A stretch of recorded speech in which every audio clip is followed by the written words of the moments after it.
Sometimes people ask me if they still make exploitation films.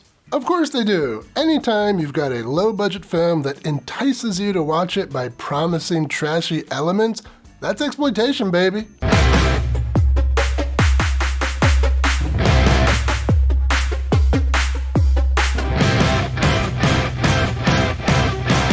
Welcome to Exploitation Reviews, and me, Rob, and today I'm checking out Amazon Hotbox, and I don't mean a tall woman with a fever.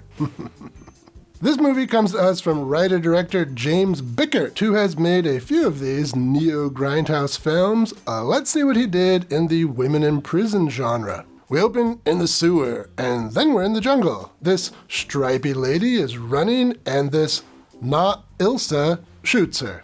It's not a bad CGI gunshot wound, but it's definitely a CGI gunshot wound. Not Ilsa is played by Ellie Church. She is something of a modern indie darling. We last saw her on this channel in Space Babes from Outer Space. As the credits play, these three handcuffed ladies are on a boat. They are eventually escorted to this prison.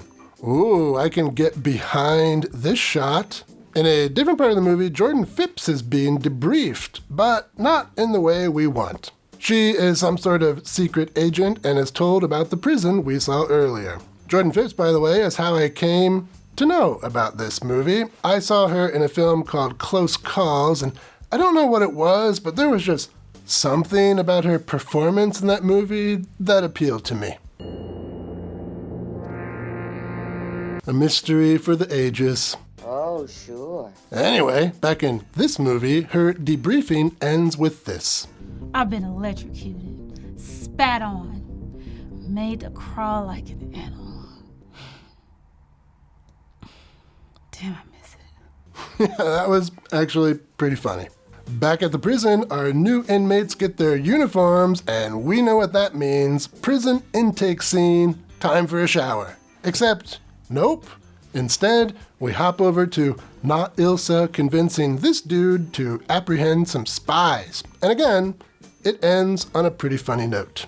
You want me to be a pawn in your covert war against the United States? No way, Mama. If he refuses, execute him. Ouch.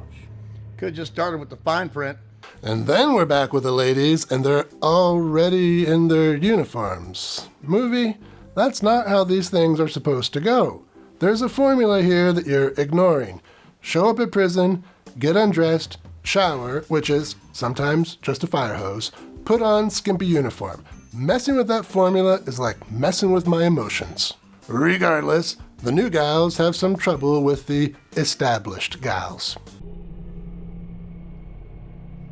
What do they call you? Penny? Your mama didn't think you were worth very much, did she? Another pretty funny line. It doesn't make up for the lack of shower intake scene, but pretty funny. At this point, you might be thinking that the movie has forgotten about our secret agent, but it hasn't. Here she is, arriving on the island and killing this dude for no reason at all. And then she gets into a fight with these two dudes for no reason at all. Back with our prisoners, shower scene. Finally, you were making me nervous, movie. I suppose you think I'm some kind of degenerate. Ooh, and one of the gals here is Alice Winkler. She was also one of the Space Babes in Space Babes from Outer Space. She fights with a new gal while the prison bully is, serviced by some other prisoners. Of course, there's very little of this scene that you can see here on YouTube. Man, I just work here. But of course, we don't have to stay here. Support the channel on Patreon and get access to uncensored, spicy versions of my reviews. Link is in the description. Not Ilsa visits the prisoners and takes one to test out her torture box, and I'm not talking about a hot CIA agent. Can't show much of this scene, of course, but let's say that prisoner won't be with us anymore. Meanwhile, the other girls have been in a hot box, but they don't sweat, so I'm not convinced it's actually hot in there. I mean, come on, movie, it's not that hard. Put in some effort. A little water and a light. I think I can do this. Oh, I'm so hot. And it's pretty warm in here. So the experiments continue. This time it's some chemical that excites the lady prisoners in that tickly box kind of way. There's some writhing and whatnot, and then some of the prisoners end themselves with a mix of practical effects and CGI blood. Our secret agent is back, and she tracks down the bearded dude who Not Ilsa had tasked earlier with finding spies, but she's got bad information about what he's all about. But it reminds me that I have no idea what spies Not Ilsa was even talking about. This movie is just a mess of bad writing. Yeah, and I'll be glad when this movie is over. I hate all those naked women. Do we even care if the prisoners escape? I don't. And that's enough out of me as far as plot goes. Let's talk some highlights.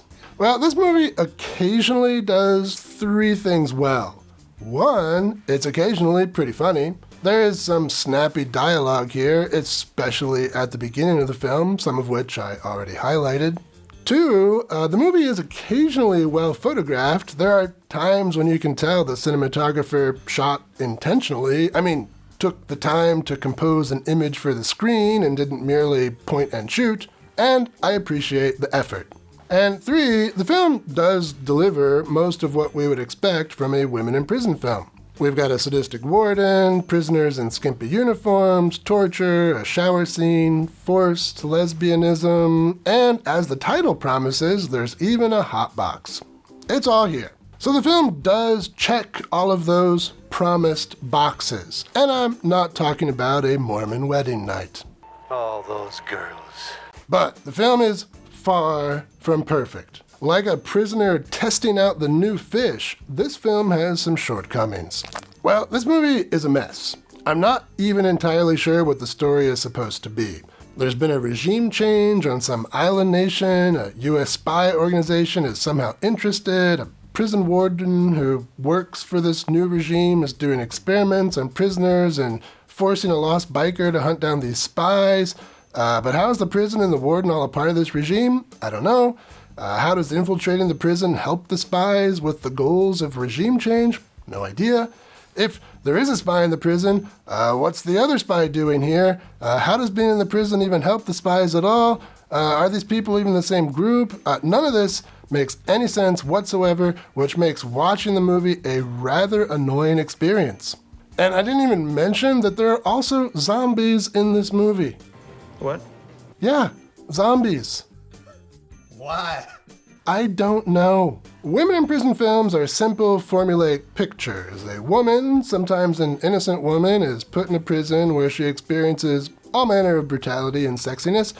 Things reach a boiling point, and there's an escape attempt. That's the core of pretty much every women in prison movie. And this movie has that core and then adds a bunch of pointless, confusing nonsense on top of it. There are entire plot lines in this movie that go nowhere. There are characters in this movie that end up having no bearing on the story whatsoever. That's not just bad writing, it's unforgivably bad writing.